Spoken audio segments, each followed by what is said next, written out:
Hi friends, welcome to my channel. చూడండి, ఈరోజైతే నేను ఈ నెక్ అయితే డిజైన్ చేశానండి. ఈ వీడియో ప్రాసెస్ మొత్తం స్కిప్ చేయకుండా చూడండి, మీకు అర్థమైపోతుంది. ఇప్పుడు మనం వీడియోలోకి వెళ్ళిపోదాం.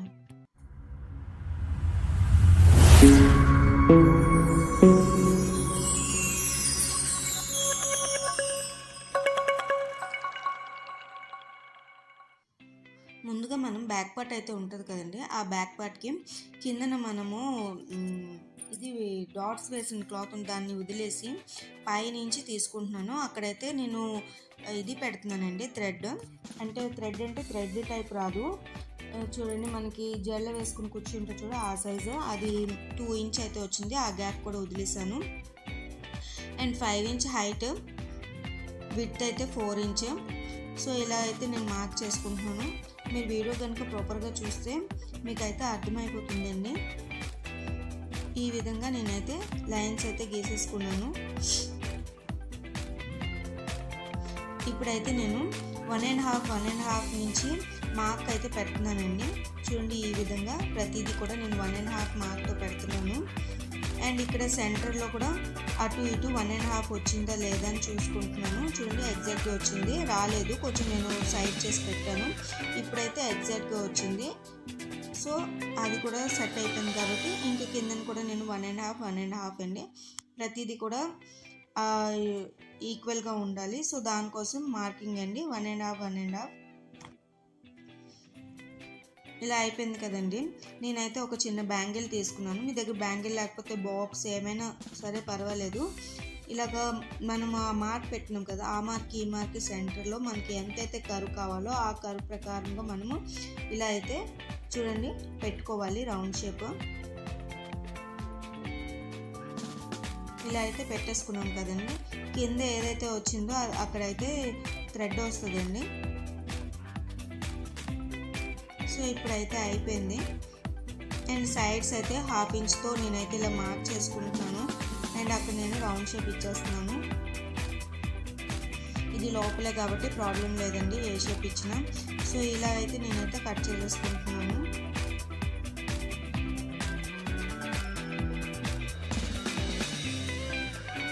చాలా కరెక్ట్గా కట్ చేయాలండి, లేకపోతే షేప్ అనేది సరిగ్గా రాదు. సో చూడండి, నేను ఎలా అయితే మార్క్ చేసుకున్నానో ఆ విధంగా అయితే నేనైతే షేప్ అనేది కట్ చేసుకుంటున్నాను.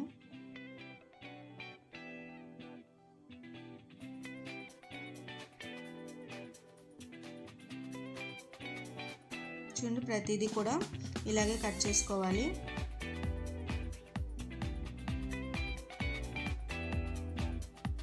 ఇలా అయితే కట్ చేసుకున్నాం. చూడండి, ఇలాగ వచ్చింది. అలాగే పైకి పెడితే అది రౌండ్ నెక్ అయిపోతుంది. ఇది డిఫరెంట్ అనమాట, కిందకి పెట్టుకున్నారు. కస్టమర్ ఎలాగ అడిగితే మనం అలాగే ప్రిఫర్ చేయాలి కాబట్టి సో కస్టమర్ ఈ విధంగానే అడిగారు. సో దానికోసం నేనైతే ఇలాగ పిన్స్ అనేవి పెట్టేసుకున్నాను. చూడండి, సైడ్స్ కూడా థ్రెడ్స్ అనేవి అటాచ్ చేసుకున్నాను. ఎందుకంటే లోపలికి వెళ్ళిపోతుంది, ఇంటర్లాకింగ్ లాగా ఉంటుంది, నీట్నెస్గా కూడా ఉంటుంది. దానికోసం నేనైతే అలాగా ఆ థ్రెడ్ అనేది అక్కడే అటాచ్ చేస్తాను. లేకపోతే దీని తర్వాత థ్రెడ్ అనేది అటాచ్ చేసాం అనుకోండి, బయట నుంచి బాగోదు. థ్రెడ్స్ అనేవి బయటకు వచ్చేస్తూ అలాగా ఉంటుంది, నీట్నెస్ ఉండదు. సో దానికోసం నేనైతే ఇలాగ చేశాను. చూడండి, చాలా నీట్గా పర్ఫెక్ట్గా కుట్టుకోవాలి.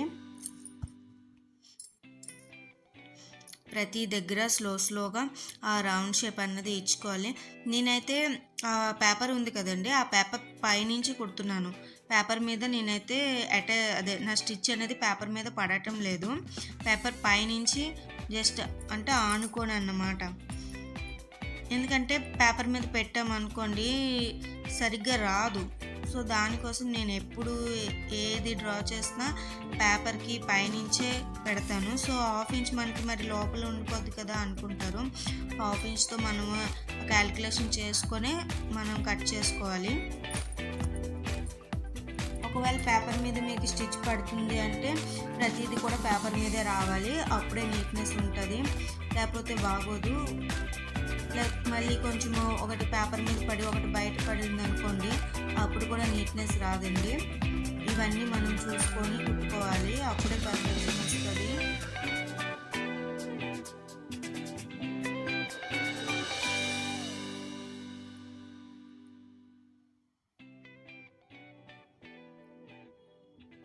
చూడండి స్లోగా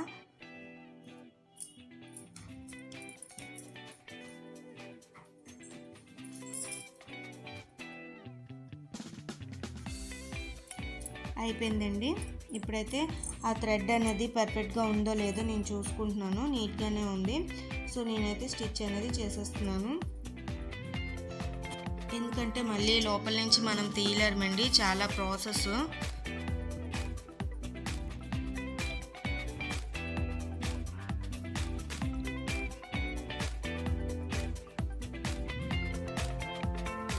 ఇప్పుడు అయిపోయిందండి. ఇప్పుడు సేమ్ మనము ఈ పిన్స్ పెట్టుకున్నాం కదండి, ఈ పిన్స్ అన్నీ తీసివ్వాలి. పిన్స్ అనేవి మనకి స్టిక్కింగ్ అండి, అది కరెక్ట్గా కూర్చుంటుంది, అది అటు ఇటు జారదు కాబట్టి మనకి బాగుంటుంది. చూడండి ప్రతిదీ కూడా ఇలాగే కట్ చేసుకోవాలి. నేను బయట నుంచి వేసాను కాబట్టి కొంచెం క్లాత్ ఉంచుకొనే కట్ చేసుకుంటున్నాను. కొంచెం క్లాత్ లేకపోతే బయటకు వచ్చేస్తాయండి థ్రెడ్స్ అనేవి.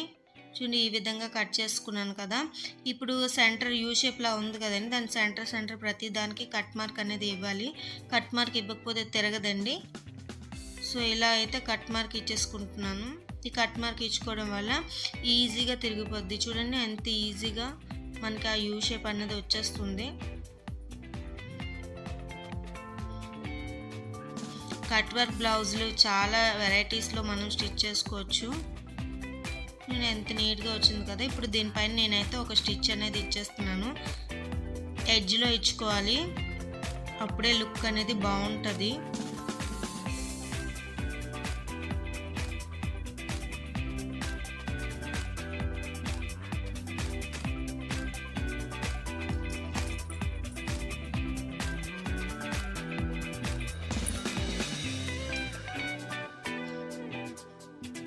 లేట్ అయినా పర్వాలేదండి, పర్ఫెక్షన్ ఉండాలి.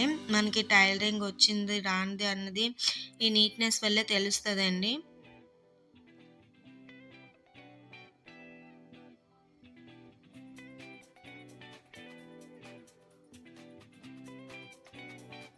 చూడండి ఎంత నీట్గా వస్తుంది కదా.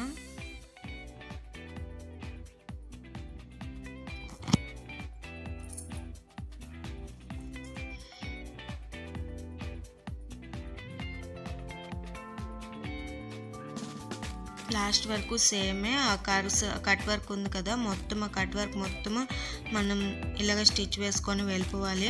అప్పుడు సిట్టింగ్ అయిపోద్దండి ఇలాగ స్టిచ్ వేసుకోవడం వల్ల. ఇంతే లోపలికి బయటికి వెళ్ళిపోకుండా ఒకే దీనిగా ఉండిపోతుంది. చూడండి అయిపోయింది.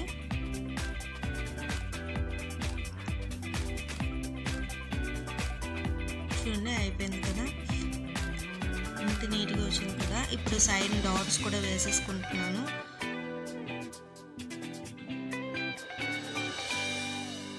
డాట్స్ వేసుకొని కిందన పైపింగ్ ఇస్తాం కదండి, ఆ పైపింగ్ ఇచ్చుకొని రివర్స్ తిప్పేసుకోవడమే.